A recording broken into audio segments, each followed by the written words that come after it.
एक बार मैंने कमिटमेंट कर दी तो फिर मैं अपने आप की भी नहीं सुनता।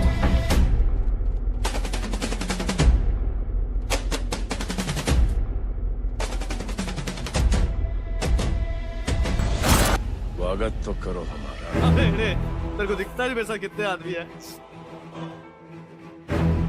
सुअर हमेशा ग्रुप में शिकार है। किसने किया आयशा के पिता का खून?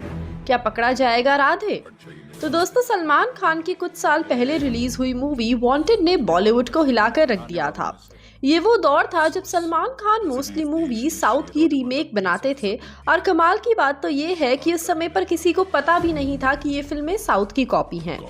अब फाइनली लंबे समय के इंतजार के बाद वांटेड के सेकंड पार्ट की खबरें सामने आ रही हैं।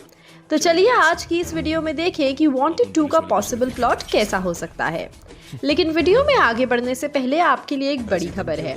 अगर आप भी सिनेमा की दुनिया से जुड़ना चाहते हैं और काम करना चाहते हैं तो डिस्क्रिप्शन बॉक्स में दिए गए जॉब लिंक पर क्लिक करें और इस अपॉर्चुनिटी का भरपूर फायदा उठाएं। हेलो दोस्तों, पॉलीग्राफ स्टूडियो से मैं हूं मासूमी और आज हम बात करेंगे 2022 की one of the most awaited movies wanted part 2 के बारे में। तो कहानी शुरू होती है दिल्ली से, दिल्ली के इंडिया गेट से। शाम का समय है और इंडिया गेट सुंदर लाइट से सजा है। राजपथ पर भी लाइटें चमक रही हैं। लोग आइसक्रीम खा रहे हैं, वॉक कर रहे हैं और पूरा वातावरण काफी शांत है। लेकिन वहीं कोने में एक लड़का और एक पुलिस वाला बहस कर रहे हैं। पुलिस वाला उस लड़के को धमका रहा है।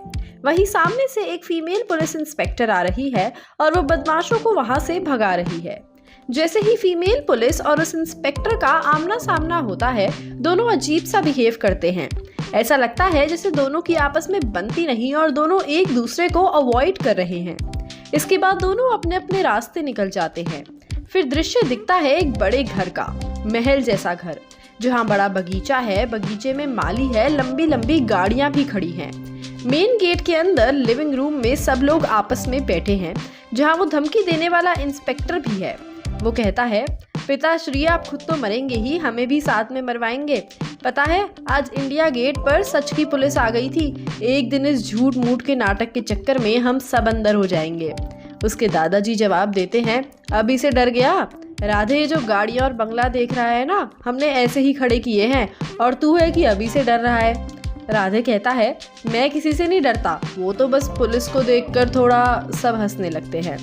दूसरी तरफ दृश्य है एक और घर का, जो काफी छोटा है और वहाँ फीमेल इंस्पेक्टर, जिसका असली नाम आयशा है, वो अपनी माँ को बता रही है, पता है माँ, आज सच की पुलिस वहाँ पर आ गई थी। एक पल को तो मुझे लगा कि आज हम गए, लेकिन फिर मैं वहाँ से भाग गई। उसकी माँ कहती है, बेटा जब ये काम इतना रिस्की है तो करना जरूरी है क्या? तेरे पिता को तो खोया ही है, अब तुझे भी खो दिया तो मेरा क्या होगा?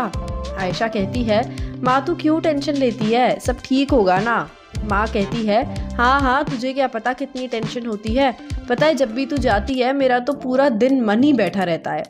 दोनों ही इंस्पेक्टर नकली होते हैं, लेकिन हाँ, जहाँ दोनों की पहचान एक जैसी है, लेकिन वहीं दोनों के इंस्पेक्टर बनने का मकसद बहुत अलग है। कहानी फ्लैशबैक में चली जाती है। राधे के घर वाले ये इंस्पेक्टर वाला धंधा काफी समय से कर रहे थे। सबसे पहले उसके दादाजी के पिता ने ये किया और फिर रिटायर होकर उसके दादाजी ने, फिर उसके पिता ने, और अब राधे की बारी थी। वो पुलिस बनकर लोगों से रिश्वत लेते थे, गुंडों को डराते थे और अपनी पावर का गलत इस्तेमाल करके पैसे कमाते थे। आज उनके पास इस काम से इतनी प्रॉपर्टी और इतना पैसा था कि अगर वो आज भी कमाना छोड़ दे तब भी उनके बच्चों के बच्चे भी आराम से बैठकर खा सकते थे। और यही बात राधे हमेशा अपने दादाजी को कहता था, अब हम पहले की तरह गरीब नहीं हैं, अब तो हमारे पास पैसे हैं ना, तो फिर क्यों ये गलत काम करना है? और उसके दादाजी हमेशा उसे एक ही जवाब देते थे, अगर मेरे पिताजी ने भी ऐसा ही सोचा होता तो आज तू आराम से बैठकर ना खा रहा होता। ये खानदानी धंधा है, हमें इसे आगे तक चलाना है। राधे अपने दादाजी की बहुत इज्जत करता था और इसीलिए आगे कुछ बोल नहीं पाता था। वहीं आयशा का परिवार काफी मिडिल क्लास था और उनकी इंस्पेक्टर बनने की मजबूरी अलग थी। आयशा और उसकी माँ अकेले एक छोटे से घर में रहते थे। बच्चे पर इस सब का बुरा असर ना हो इसीलिए छोटे भाई को दिल्ली में ही बोर्डिंग स्कूल में डाल दिया था। वो अक्सर माँ और बहन से नाराज रहता था, कहता था कि जब दिल्ली में ही रहना है तो आपने मुझे बोर्डिंग में क्यों डाला, आप मुझसे प्यार नहीं करती, सिर्फ आयशा दीदी से करती हो। लेकिन माँ भी बेचारी क्या करती, जहाँ वो चाहती थी कि बच्चे पर बुरा असर ना हो लेकिन वहीं उसके पास उसे बाहर भेजने के पैसे भी नहीं थे। वो सिर्फ दिल्ली के ही छोटे मोटे स्कूल अफोर्ड कर पाती थी। आयशा के पिता फौज में थे और उनकी 4 महीने पहले मौत हुई। जहां सरकार का ये दावा था कि उनकी लड़ाई में मृत्यु हो गई है, लेकिन ऐसी कोई भी लड़ाई कभी हुई ही नहीं थी। उसके पिता हमेशा बताते थे कि कैसे पुलिस वालों को वो पसंद नहीं, क्योंकि वो सारा काम ईमानदारी से करते हैं और रिश्वत लेने वाले पुलिस वालों को खुद जेल में अंदर करवा देते थे। आयशा को पूरा यकीन था कि उन पुलिस वालों ने ही उसके पिता का मर्डर किया है। वो रोज पॉलिटिशियंस के ऑफिसेस के चक्कर लगाती और वहाँ उनसे कहती थी, आप इस केस का पता लगाइए, मुझे नहीं पता, कैसे भी करके उन लोगों का पता लगाइए जिन्होंने मेरे पिता का ये हाल किया है। पर नेता हमेशा उसे टाल देते थे। एक दिन पॉलिटिशियन भी उसके रोज रोज के चक्करों से तंग आ गया और बोला, हाँ मारा है पुलिस वालों ने तेरे बाप को, लेकिन क्या करने का, हमारे पास कोई सॉलिड प्रूफ भी नहीं है ना, और ना ही मैं कोई सबूत ढूंढना चाहता हूँ ताकि मैं इस झमेले में फंस जाऊँ। देख अब तो पुलिस वाले खुद आके या तो अपना जुर्म कबूल कर ले या कहीं से कोई सबूत सामने आ जाए, तभी कुछ हो सकता है। अब रोज रोज मेरे आगे पीछे चक्कर मत काट यार। आयशा का ये सब सुनकर दिमाग खराब हो जाता है और वो प्लान बनाती है कि वो खुद ही अपने पिता की मौत का बदला लेगी। वो खुद इंस्पेक्टर की वर्दी पहन लेती है और छोटे मोटे हवलदारों से दोस्ती करना शुरू करती है, जो कि कैसे भी करके कुछ सबूत सामने ला सकते थे।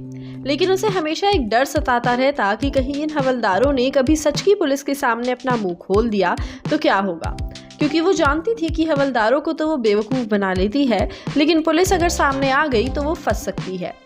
इसके बाद कहानी वापस प्रेजेंट डे पर आ जाती है, जहां दोनों अपने अपने घर में आराम से बैठकर एंजॉय कर रहे हैं। अब दोस्तों क्या होगा इसके आगे का अंजाम, आप हमें कमेंट सेक्शन में ज़रूर बताइएगा कि आपके वांटेड के फर्स्ट सीक्वल में से सबसे फेवरेट सीन कौन सा था। ऐसी ही और इंटरेस्टिंग अपडेट्स के लिए जुड़े रहिए हमारे साथ और सब्सक्राइब करें हमारे चैनल बॉलीग्राड स्टूडियोज़ को।